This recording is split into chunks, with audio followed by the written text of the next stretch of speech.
Nagugulang ka ba kung saan at kung paano kaya entry sa mga trades mo? So just watch this video. Tuturo ko sa inyo kung paano tayo mag-entry sa mga trades natin and kung paano natin masusundan yung mga trends na yan.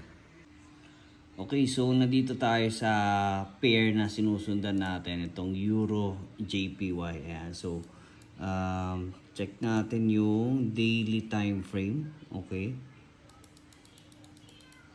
So what we're gonna do is that we will be checking kung ano nga ba yung qualities or characteristics ng isang trend, no? So there are three trends lang naman, no? So there's an uptrend, which is yun nga, pataas. It's creating higher highs and higher lows. Ayan, so ganyan lang yung characteristics niya. So higher highs is this one, higher lows is this one kasi it's higher, no, as compared to this. And this one is higher low because it's higher than the previous low. So yan lang, pataas lang siya. It's not a straight up yung mga uptrends natin, no? So hindi siya ganyan. So it's usually having a pullback. So how do we trade it? Later papakita natin kung paano natin i-trade yung mga yan. And next is yung pray muna natin to. No? Okay. So, next is yung downtrend. Okay, so vice versa lang, it's creating lower lows and lower highs. Okay, so lower lows, lower highs. Lower lows and lower highs. So, very basic, no? Kapag theory pa lang. So, mamaya pakita natin kung paano natin siya matitrade talaga. Okay? So, next is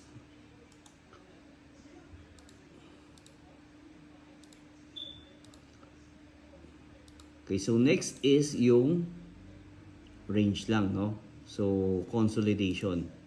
Sideways. Ayan. So, hindi naman sila actually pantay na pantay, no? So, minsan may mas mababa pa, minsan may mas mataas pa. But in essence, kapag nakita mo siya, it's just going sideways. Wala siyang direction. Okay? So, those are the three trends na kailangan nating i-watch out para malaman natin kung saan ba talaga tayo makaka-entry and paano natin siya magamit sa mga trades natin. Okay? So pakita natin kung paano natin siya gagawin sa ating actual chart. Okay? So burahin lang muna natin itong mga to. Ayan. Yeah, so actually, matagal ko lang sinusundan itong pair na to, Euro JPY. Ayan. So, kaya meron na siyang marka, no? So, as you can see, it's going up and it's not a straight up, no? Kasi meron siyang mga pullbacks. Ayan, so yung mga pullbacks. So, tanggalin muna natin itong mga linya natin. Ayan, so para ano lang tayo, no? Okay. Yan. So, it's creating, yan.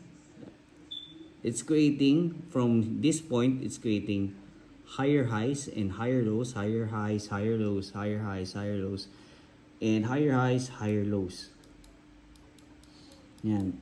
And all we need to do is that we need to spot kung saan tayo entry. So, on the first initial trend, no, so as you can see here, sideways movement. No, very predictable. And ayan nga ang pinakagusto natin, no. Actually, ito nga yung pinakamagandang trend, yung sideways. For me, as a scalper, it's very predictable and you can really make a lot from this trend as compared to this trend. Pero it will depends on you. So, dito, yan. So, it broke out from this consolidation and from here, it's a very strong indicator na kapag nag-breakout siya dito sa taas, no? It means it's an uptrend, no? So may mga times na on these consolidations it it can break down, no? So magbe-break down siya, pababa naman. So yan yung purpose ng sideways. The market is deciding kung saan direction siya pupunta, and it went out from here. Ayan. So once na nag-break na siya dyan, what we need to do, we can actually set up a buy stop there. It's a pending order. Ayan. So pagka nag-break above siya dito, ayan, pag nag-break above siya dito, then yung ating buy stop order, it's gonna get triggered. Ayan. It's gonna get triggered. Ayan. And then it's automatically going to put stop loss and TP. Ayan. So as for the TP, you can just look left. If wala, then you can measure yung height ng ating sideways movement, or you can rely on the Fibonacci. Okay? So that's one thing, no? Para tayo makapag-entry sa sideways na yan, and on an uptrend. And so in this case, meron tayong evidence dito na it's a resistance level. So we can target that, and it's gonna give us a 3.81 risk reward ratio. So as you can see, hindi naman siya binalikan. Ayan. And again, kapag na-hit niya na yan, ayan, so create lang tayo ng ganitong trend line, no? Kung pataas siya. Ayan. So pagtutugmay lang natin yung kung saan siya madalas tumama. So for example, wala pa ito. So na-hit mo na yung TP mo. Ayan. And wala pa nga ito. Wala pa nga yung binura natin, no? Ayan. So yan muna. So ngayon, aabang ka dito. Yan, dyan sa lower trend line. Aabang ka ngayon dyan. So kung magpo-pullback siya, pababa dyan, then you can set a buy limit option. Yan. Buy limit is kapag nag-bounce siya, then it's gonna trigger the buy order, and it needs to go back up para mag-profit tayo. So that's the buy limit. And again, just below the trend line, and then target this one again. And it's gonna give us again 4.74. Tingnan natin kung tatama siya. Yan. Okay. So hindi naman siya tinamaan, no? Hindi tinamaan yung ating target. Ayan.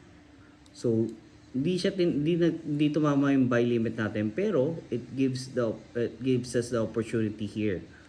Ayan. So we can order here. We can put our order here kasi lumapit na siya dun sa ating trend line. Ayan. Okay? So one thing na pwede pa natin gawin para magkaroon tayo ng evidence, no, or ng ating basis for our target naman for the TP is that we can create another line here. And so that's the channel, the uptrend channel. So pagtutugmay niyo lang, the previous support can be included, no, kahit na create tayo ng resistance, no. So that's a ghost line, no. So yung mga lumang support na tumatagos, no? Ayan. Ayan. Okay, so we can target this one. Ito, nasa taas. Ayan. So, wag naman tayo masyadong asang-asa na maging greedy tayo na aabot tayo dun. So, targetin lang natin to. And then, we can just, again, set our stop loss here. Ayan. So, let's see if it's gonna move up. Yan. So, hindi naman siya tinatamaan, and then, yun nga, no? Hindi naman tinatamaan yung stop loss natin, and na-hit nga yung ating take profit level. So, that's how you can enter the market, no? So, patience is the key. So, huwag tayong basta-basta umenter. So, first, tingnan natin saan ba siya nag-breakout. Yan, sa recap lang natin. Tingnan natin kung saan siya nag-breakout. Ayan, so may consolidation. Nag-breakout siya. Umenter tayo dito. Tinarget natin dito. Okay.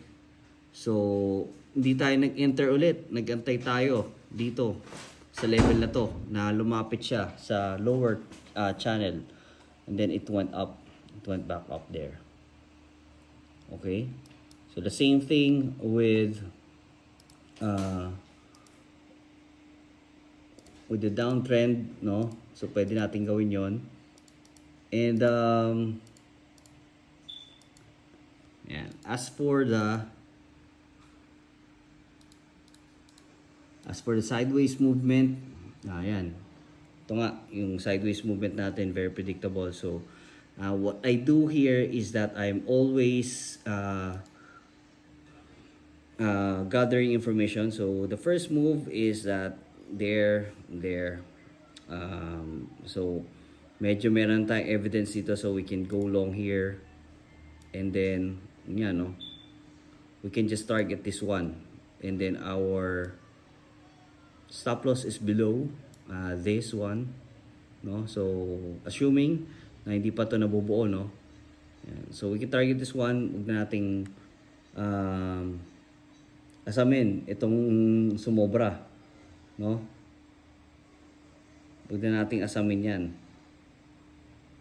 Okay? So, ayan, target nga siya, no?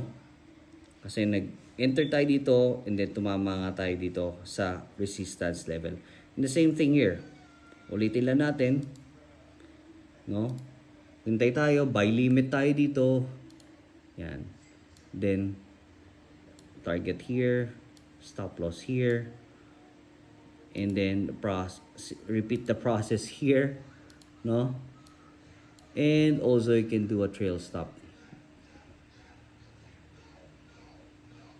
So, yun yung lagi natin sinasabi, no? We can trail your stop para masulit natin yung mga gantong trend na pag nag-breakout, no? Talaga masusulit natin and talaga makakabawi tayo sa mga stop loss natin and may profit pa tayo. Yan. So, kung mababa yung inyong win rate, pwede kayong bumawi sa haba ng trend na masasakyan ninyo. Just always put a trail stop. Okay. So with this, kasi may buy bias tayo due to the fundamentals nitong pair na to. And so kaya we're always just buying here. So kapag mababa siya dito, umaabang lang tayo ng buy limit dyan. Yan, buy limit, and then in-square natin yan since we do have enough evidence, and then we had just a buy stop order here. And then we just trailed it.